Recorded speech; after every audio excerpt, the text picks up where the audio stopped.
Hello friends, this is again Dr. Sudhan Sharma, and today I welcome you again to the third session of formulas and functions, and today's session will be related to the mathematical and statistical formulas and functions.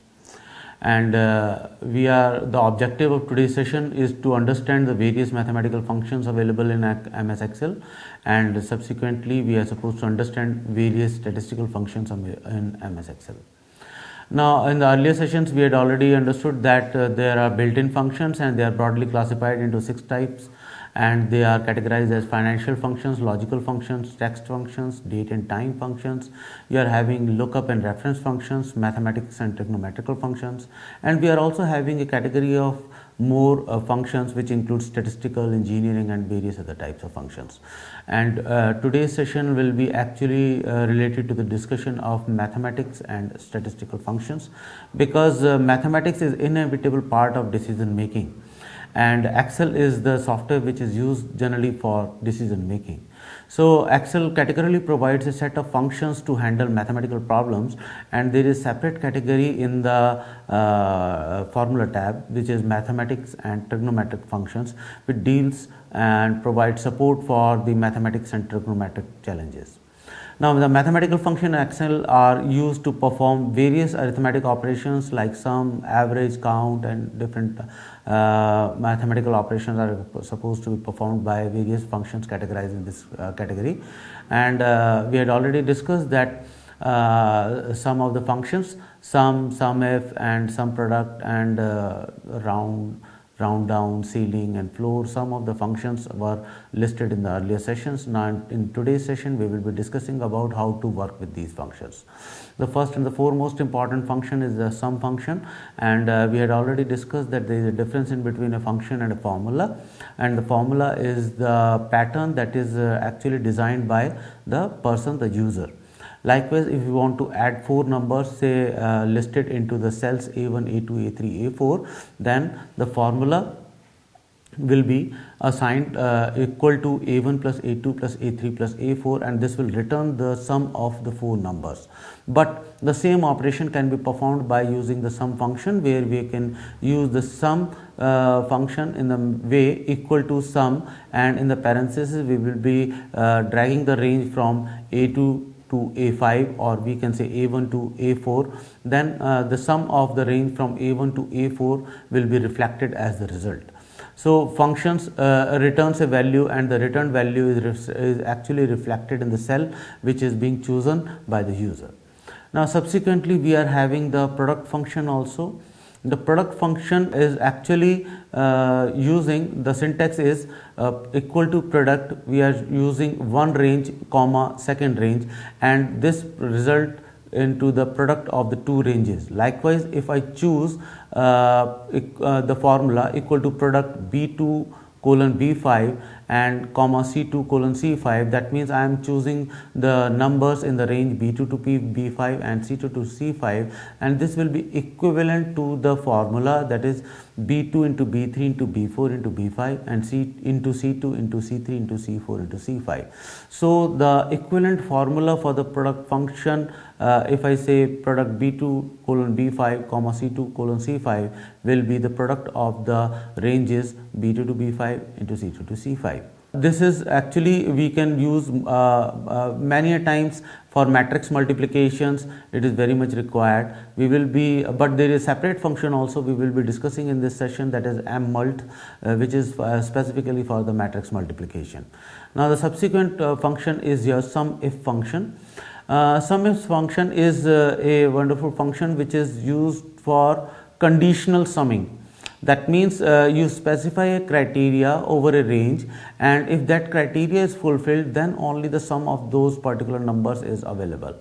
That means SUMIF function is to sum the value that meets a specified criteria, and the syntax is SUMIF. In the parentheses we are supposed to pass 2 parameters, one is range and other is criteria.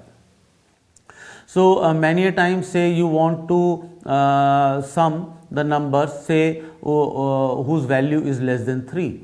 then what you are supposed to write? The formula will be written in the manner equal to sum if, in the parenthesis you are supposed to pass the range A1 to A9, that is A1 colon A9 and comma pass the criteria, that is within the quotes you are supposed to pass the value less than equal to 3.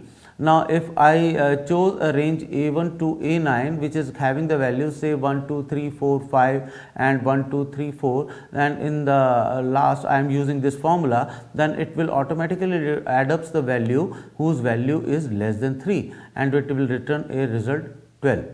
So, we can use this function for the practical example. Say I want to add the score made by a person Jack. So, say I am having a criteria that I need to add the number scored by the person Jack. So, there are two columns, say name and the points. A name is carrying different contestants. Likewise, we are having say Jack, John and so on, and we are having the points say 11, 12, 13, 14 and 15. Now, I want to select the rows where Jack is available. So, I am supposed to write the formula say equal to sum if A2 to A6, that is the range where the names are located, comma the criteria which is within the quotes is written as Jack. That means from A2 to A6 select the rows where Jack is there, and you are supposed to add the values where from the range B2 to B6. So, over here the Jack is scoring point 11 and then scoring point 14. So, and all the Jack has scored 25 points.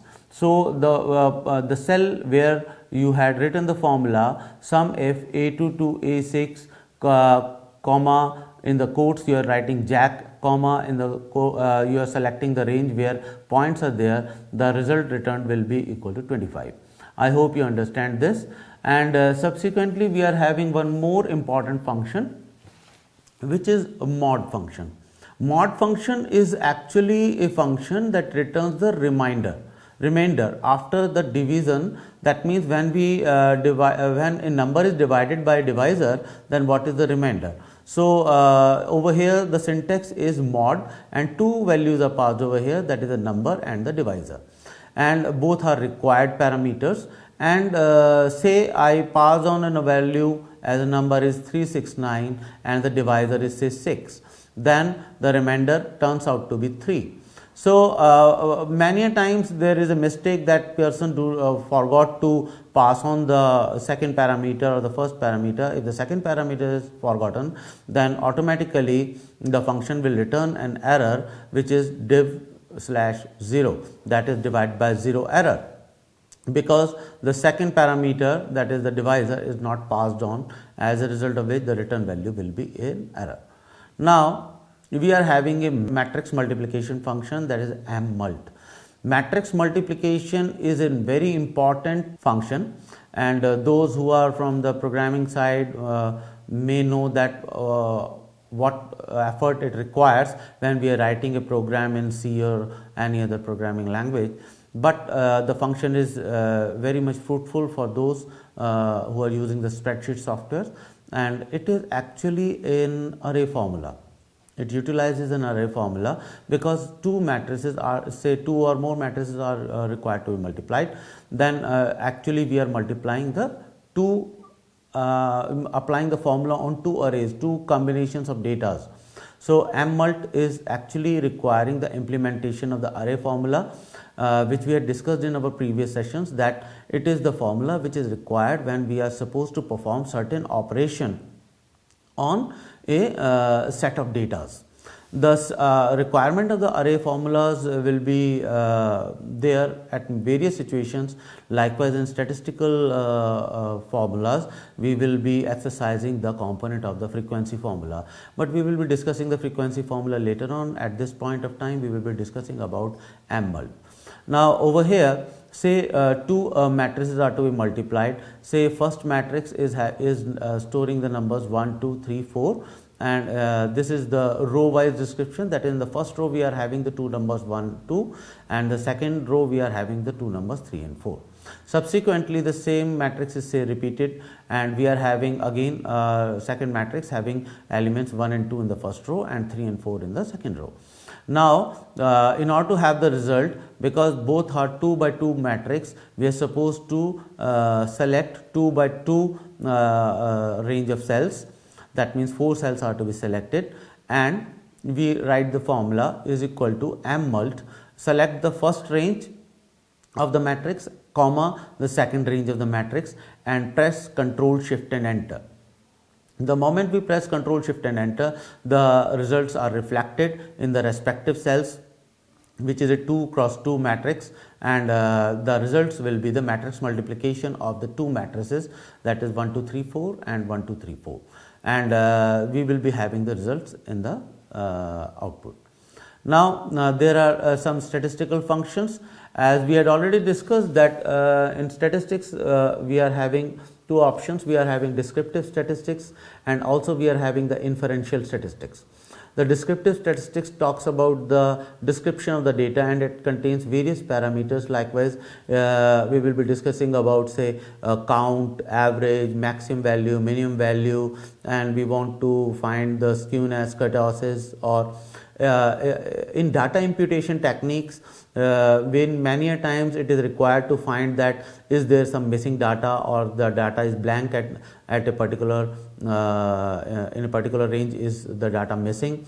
So we can use various functions which we are going to discuss in this session to explore such type of possibilities in the data.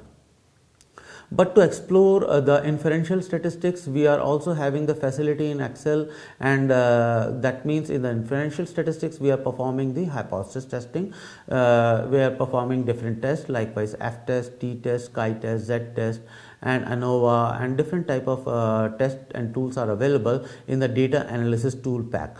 The data analysis tool pack is actually the facility which is supposed to be activated by the user, and by default it is not activated, and in order to activate it you are supposed to go to the Windows option button, and then Excel options are activated, and by clicking on the Excel options you are supposed to go into the Excel add-ins, and when you are selecting the Excel add-ins, the data analysis tool pack option is to be selected, and when you click the OK button, the installation process starts. The moment installation process is completed, you will find a data tab onto the menu bar of the Excel, and by clicking on that data tab you are having n number of features through which you can play with the data available in different spreadsheets.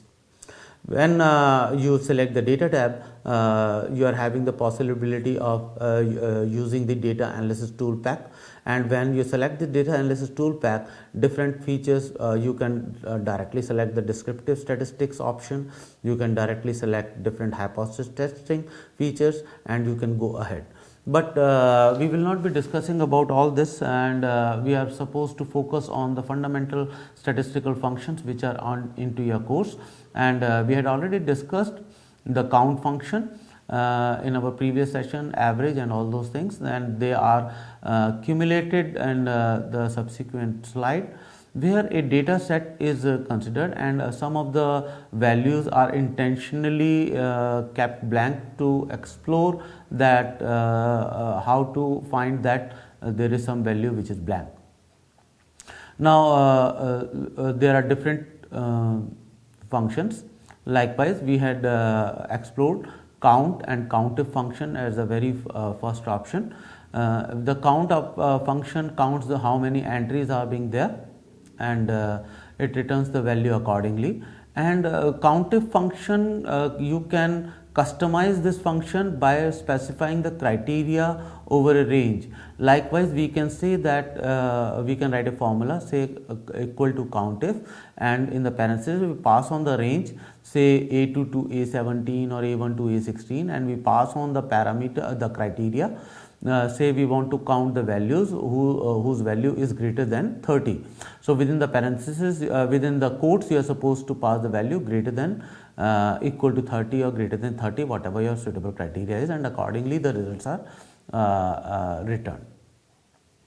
Now similarly we can use the minimum function and the maximum function, and they will return the minimum value in the data set and the maximum value available in the data set. Apart from this, the average function will return the average of all the values available in the data set. Now to take up the missing values, the count blank function comes into the action. We can use the formula in the manner equal to count blank and select the range, and within that range, if some of the values are missing or some of the cells are blank, then those cells are reported as the return value. Likewise over here, 2 of the cells are being kept intentionally blank, as a result of which the return value of count blank is 2. Similarly, we are having count A, where all the values are available, that is excluding the blank values, and we can go for the rank option also. Now this is the consolidated view of some of the functions described in the statistical tab, which is available under the more functions of Excel. Another interesting function is in fact your frequency. It is very much required to when we are drawing our histograms, that what is the frequency distribution within which class, within that particular class interval, how many values are lying. So to solve this problem, the Excel is having the formula, that is a frequency formula, and it is again in array formula, because we are supposed to work with 2 sets of data. One is the actual data set in which we are supposed to hunt for the frequency, and other is the bin data set. Bin part categorizes the class intervals. Likewise, say we are having say 15, 16 or 20 datas, and we want to identify that how many numbers are lying from 0 to 15, and then from 15 to 20, and then from 20 to 30. Then in the bin option, we are supposed to populate the cells by 15, 20 and 30 in the respective cells. Now to create the frequency table, we are supposed to select the cells in the third column and type the formula equal to frequency, and we are supposed to pass the 2 arguments. First argument relates to the data set and second argument relates to the bin value, that is the class intervals which we are supposed to populate with. Then we are supposed to press Ctrl Shift and enter. The formula will transform into the array formula, as a result of which we will be having the respective values. Likewise, how many values are from 0 to 10 or 0 to 15, and from 15 to 20 or from 20 to 30. And this is how we can simplify the complex problem of creating a frequency distribution.